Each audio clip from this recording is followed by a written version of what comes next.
immense bi peuple bi di nourrir par rapport au changement et par rapport à la prise en charge de ses préoccupations. Deuxième chose, mais dëkk bi dafa nekkoon ci instabilité depuis 2021 ba 2024. Donc pour ñu stabiliser lépp mu dal moo tax tamit peuple bi joxe le verdict. Et le troisième élément bu am solo bu may wax mooy tey le peuple aussi dafa siffler la fin de la récréation liggéey nag moo jot de donc fi mu toll le peuple a sifflé la fin de la récréation pour que ñëpp dem au travail ku nekk wane ci fànn bi nga ne lan nga mëne muy baykat bi dañu soxla naataange liggéeykat bi école dafa soxla naata ak képp ku mën di nekk donc fi mu toll le peuple a sifflé la fin parce que Sénégal moom récréation politique la woon depuis kenn xamul kañ et je pense que loolu mooy les messages maintenant pour en venir et situation bi université Assane Seck moi je pense que gis nga la question des bourses Khady dafa di question boo xam ne ñun déjà ñu ngi alerter depuis quelque temps parce que du lu bees et yii di ñëw tamit di ngeen gis ne bu ñu indiwul solution donc di nga gis su université Assane Seck pare yeneen université dañuy embrayer tamit jëlaat pourquoi parce que la question des bourses elle est globale aujourd'hui déglu naa le ministre de l'enseignement supérieur mu ne l'enveloppe actuelle des bourses est de 82 milliards mais 82 milliards non c'est pas étonnant c'est-à-dire que même dégg naa ko mu def benn étude comparative nee na bon c'était du temps où Abdoulaye était là ba muy dem c'était 22 à 25 milliards après mu yéeg avec qui moi je pense que analyse bi dañ koy fausser gis nga ces bourses là il faut savoir que déjà depuis Abdoulaye Wade moom moo créé woon li ñuy wax la bourse universelle ba pare étendre ko mu gën a dépasser largement quand même le ciblage et le périmètre bi nga xam ne moom la fi fekkoon ñu ñëwaat aussi tey mu doon un élément même social pour l'étudiant boo xam ne bii c'est vital. am na étudiants yoo xam ne ci la ñu yoree seen. mais c'est vital dañ ko soxla léegi à partir de ce moment moi je pense que il faut ñu xam lan mooy tey la solution c'est d'être capable de régler ces problèmes-là récemment mais am na ay étudiants yoo nga xam ne même defoon nañ grève de la faim bay waaj a démarrer ñu wax ak ñoom ñu bàyyi mooy ñi nga xam ne. étudiants yu Cheikh Anta Diop wala yu. ils sont à la FASTEF. parce que tey 2 poids 2 mesures mënut a nekk ñoom ils sont mis en position de stage. alors ñu ñëw léegi directeur des bourses fay groupe bi bàyyi groupe bële dem laaj ko mu ne non ñun lii lañ amoon budget bi jeex na léegi ñii lañ ci mënoon fay déjà il crée une discrimination. xam nga loolu ça ne se fait pas. et alors je pense que yooyu mooy les manquements et aujourd'hui il s'agit moins nekk di wax ne lii dafa bëri ak lële kii que d'être capable de prendre en charge tey il faut ñu capable de régler la masse salariale ak fu mu mën di toll faut que ñu capable de payer les bourses aux étudiants parce que ça c'est vital ñun ñëpp ci lañ jaar on a eu des bourses et on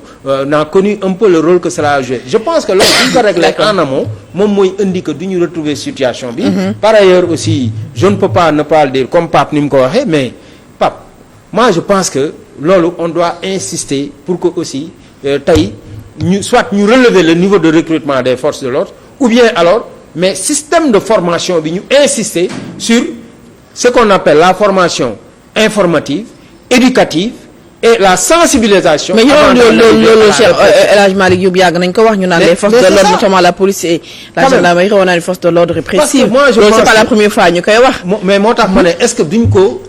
insister wala ñu relever le niveau de recrutement. waaw Pape Sane mi ngi ko doon sax mu naan peut-être que c'est le cause yi bokk na ci héritage colonial bu ñu fi bàyyee force de l'ordre un peu répressif donc du ñu war gën a ci formation gën a dialoguer privilégier li nga xam ne comment communication comment parler avec le peuple ñu bañ a xoolante comme ay adversaires mais xam ne da nga war a def service maintien de l'ordre. exact et je termine par le point relatif à la fermeture du campus je dis que loolu moom c'est une erreur monumentale parce que ñun bi ñu tëjee campusu Dakar on n'était pas d'accord parce que tey boo defee le tour des universités du monde mais tous les fils des autres pays ñu ngi seen école yi di. mais est-ce que c'est pas temporaire yow. non même si peut-être aussi compte tenu du contexte comme yëf yi dafa tàng. mais ça peut être des mesures inopportunes xam nga lu tax parce que en fait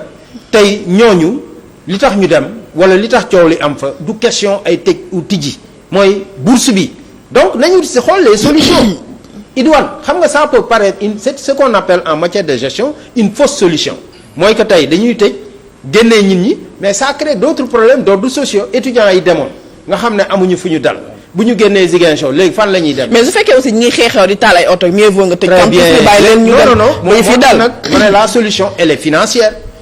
on paye à ces étudiants leur bourse jàmm ne ñooy ñëpp nekk ci jàmm ñu avancer. mais est-ce que aussi waruñu jëlaat problème bi ci beneen côté est-ce que réclamer sa bourse ça nécessite obligatoirement que da nga war a kayaay sa ay oto wala toj yi nga xam ne yow après sa bopp yaa koy soxlawaat aussi. xam nga en fait université boo ko jëlee par principe lañ ko tuddee le temple du savoir maanaam université biceps amu fa yoon xam nga lu fa am yoon le triceps xel yi xel yi sotti mais day am lu nga xam ne bu ñëwee kenn du ko rafetlu comme tey par exemple étudiants yi dem taal fii violence moom si campus universitaire c'est inacceptable mais damay bëgg a wax que il faut toujours li ñuy wax des mécanismes de prévention de ces conflits comme tey bu ñu waree fay bourse ñu identifier xam ne lii dañ ko ñu fay ko bu ñu ko fayee y aura pas de problème mais si on en arrive à ces situations ñu bëgg parce que pour man li ma bëgg a wax Khady foofu pour mu leer mooy la violence bi xale yu soulever est la conséquence du non paiement des bourses c'est pas la cause donc tey situation bi la cause principale c'est le non paiement des bourses kon nañu fay bourses yi parce que loolu nouvelle autorité ba ñuy soog a ñëw nag bourses yi ñu fi fekk yëpp dañ ko fay donc peut-être que aussi question de patience la rek donc ñu daal di dugg ci suñu bon on est largement en retard suñu vif du sujet yéen ñi syndicat enseignants yi ak centrale syndicale yëpp dañoo gisoon ni da ngeen tendre la main aux nouvelles autorités wax nañ ñëw toog waxtaan ak yéen ci accords yi nga xam ne ngeen fi ko signé depuis 2022 ba léegi. donc finalement le président a répondu favorablement gouvernement bi wax di leen di recevoir mettre sur pied benn comité de suivi. mais la surprise générale gis waa G7 ne da ngeen koy boycotter. waaw xam nga loolu ce boycott. loolu li ko waral Khady mooy vraiment ñu ngi lay remercier ci opportunité de communication bi ñu may parce que nag dañuy wax ne ku bëgg a dee weexu. wolof moo wax loolu maanaam ñun waxuma sax que depuis tey troisième alternance am ci dëkk bi mais ñun ñoo xeex ba créer ko parce que ñun dañu bokkoon ci ay plateformes comme Aar Sunu Élection diriger plateforme yooyu taxaw ci dëkk bi mener un combat citoyen parce que ñun dañu bokk ci dëkk bi ñu taire nos divergences syndicales ñu ne lii jotagul donc loolu patriotisme fa la yem bi ñu ko xeexee ba tey ñu am troisième alternance ñu xool ne peut-être encore stabilité bi ñu soxla amagul ñu nanguwaat teer quand même suñu ay préoccupations ne nañ leen may xëy na ñoom acteurs politiques yi bu ñu demee ba am stabilité am gouvernement am ay ministres ñu taxaw jublu ci soxla askan wi ñu gis ne beneen épisode moo ñëwaat mooy l'épisode de l'Assemblée nationale ñu jëlaat suñu patience ñu ne nañu xaaraat parce que tamit ba léegi dëkk bi soxla na dal épisode boobu romb na ba tey élection amaat li ñuy wax le 17 novembre élection beneen amaat ba tey assemblée nationale bu yees am kon période boobu yëpp muy 8 mois dañu jël suñu mal en patience kenn déggaguñu ñu wax dara depuis ouverture des classes ba tey pourquoi parce que dañu jàpp ne loolu mooy patriotisme te entre temps lu ne xew na fi conseil interministériel xew na fi ñu ne duñ ñu alors créé nañ fi ay LINAC ñu ne duñ ñu laaj suñu avis créé nañ fi l'introduction de l'anglais ñu ne duñ ñu laaj suñu avis ak yeneen mesures mais yooyu yëpp dañu ne peut-être bu ñu waxtaanee dinañu déggoo kon ñun patience la ñu jiital ak patriotisme léegi nag ñu jàppoon ne quand même tey urgence bi nguur gi war a am mooy ñu def les rencontres sectorielles mooy ministères yi ak G7 rencontres sectorielles yooyu am na ministères yu koy def am na yu ko deful alors au-delà des rencontres sectorielles nag dafa am benn comité boo xam ne bii quand même arrêté ministériel moo ko créé mu tudd le COMSA comité donc de suivi des accords boo xam ne tey benn vocation rek la am mooy naka lay def pour accompagner gouvernement ak syndicat ba ñu jëmmal accords yooyu comité boobu depuis tey 8 mois ñu ngi wax ministre de la fonction publique bi président bi ne ko na woo yeneen collègue gu ministère yi ñu toog ñu waxtaan alors bi ñu defee loolu yëpp ba foog ne peut-être ñoom dégg nañ li leen di wax ñu xool ne ak procédure bi bii passé déjà dañ ñu woo ci benn réunion boo xam ne même le ministre était absent directeur de cabinet moo ñu recevoir pour le respect qu'on doit à l'institution ñu ñëw toog déglu mais finalement bu ñu toogee ba mu moom ministre de la fonction publique mu ne ñu démb ñëw leen ñu ñëw toog ñu constater que ne conformément à li nga xam ne moom la arrêté bi wax ne ministre des sports daf ci bokk ci comité bi ñëwul ministre de l'éducation ci la bokk ñëwul ministre des finances et du budget ci la bokk ñëwul ministre de l'économie ci la bokk ñëwul ministre de la formation professionnelle ñu xool liste boobu yëpp moom cundum muy le ministre de la fonction publique moo toog recevoir ñu peut-être avec maintenant les organisations de la société civile les syndicats ak les institutions ñu ne nag kon problème am na parce que bu dee première rencontre comité de suivi des accords maanaam gouvernement syndicat mënul enregistrer la présence des ministres alors que ñun pour ñun agenda politique bi dafa war a nekk mais céder la place à l'agenda républicain ñu toppatoo problème mu askan wi ñun si la ñu concerté woo ñu ne comme les ministres ont d'autres urgences que l'école ñun aussi on est désolé mais mënuñu assister ci biir activité. non mais yéen déjà vous avez baisé le débat parce que boo taxawee nga ne vous avez baisé le débat boo ñëwee nga ne comme les ministres ont d'autres préoccupations que l'école. oui ça fait déjà vous avez fermé le débat. yéen def ngeen seen jugement ba pare. waaw parce que xam nga lu tax dafa am ay rencontres yu jiitu ñu alerter ne leen. bu ñu demee ba mettre comité de suivi des accords yi nga xam ne ñoom fekk du seen magistère. ñeneen loolu mais comme l'état c'est la continuité mais nga ne ministre ils ont d'autres préoccupations. oui que l'école ça veut dire que vous aviez déjà am ngeen seen yeneen idées yi ngeen tegoon ci ñoom. non xadi affaire bi c'est très simple c'est-à-dire que ñun li ñu jàpp mooy bu ñu waxee ne gouvernement day daje ak syndicat le ministre de l'éducation moom mooy ministère utilisateur moom dafa war a teew. bien sûr teewul bu ñu nee ministre de la formation professionnelle moom aussi dafa bokk ci ñi yor système éducatif dafa war a teewul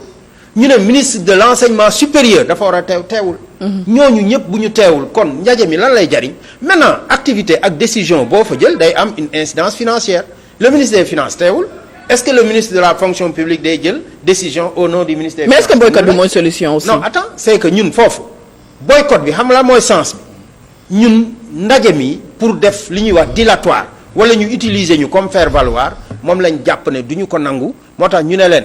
ñun dañu bëgg école bi am jàmm école bi am dal léegi nag pour ça donnez-vous les moyens yéen fexe leen ba ngeen daje quand même parce que agenda bu ëpp école amul cim réew école mooy cëslaay réew mi ngeen fexe ba daje boo leen dajee nag ba mat comme loolu la comité bi bind ngeen ñëw ñu toog ñu waxtaan parce que poñ yi ñuy waxtaane jar na ko. mais El Hadj Malick c'est un premier pas déjà ministre de la fonction publique dalal leen. peut-être aussi deuxième rencontre bi dina nekk yeneen ministères yi ñëw. pour votre information. ministre de la fonction publique moom kese daje nañu ak moom ñeenti yoon. mais politique de la chaise vide bi aussi est-ce que solution non du chaise vide xam nga politique de la chaise vide mooy nga absent ñun ba ñuy def syndicalisme premier jour lañ ñu wax il faut jamais faire la politique de la chaise vide boycott leneen la boycott tu viens tu participes ba pare nga décliner sa vision ak sa xalaat ñëpp dégg ko xam ko nga communiquer comme ni ñuy def. mais déglu ngeen ko xam ne lii ak lii moo tax tey am na effet parce que aujourd'hui ñoom aussi ils ont compris ils ont accepté notre position. d'accord ba nee nañ ñu d'accord nañ ci li ñu wax. xam nañ ne ñoom li ñu def du noonu la war a demee. mais tey ñu ngi jéem ñoom pour xool naka la ñuy def ba ñu mën a am. ce cadre de discussion parce que aussi. d'accord ñu dem ci Pape Sané ñëwaat ñu dem ci Pape Sané ñëwaat ci yow Pape Sané ba bàyyi la ak El Hadj Malick Youm. bon man le problème qui bu ma dégloo El Hadj Malick li mu wax moi c'est-à-dire j'ai encore davantage d'inquiétude sur le sort de l'école sénégalaise. Parce que je crois que les syndicats yi fa nekkoon les plus représentatifs c'est des syndicats enseignants la woon. alors une question aussi cruciale. Ministre concerné yi bañ a ñëw toog je crois que quelque part mooy que fa ñu waroon teg éducation teguñu ko fa. mais est-ce que bañ a toog la Pape Sané appellation boobu noonu. c'est un peu c'est un arrêté c'est un arrêté qui les oblige à être présents. c'est ça. officiel signé par un ministre. c'est un arrêté waaw. en fait c'est le mot bañ toog bi moom. bon en fait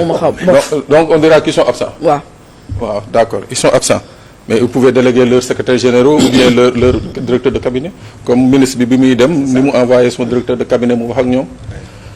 parce que en fait il n'est pas forcément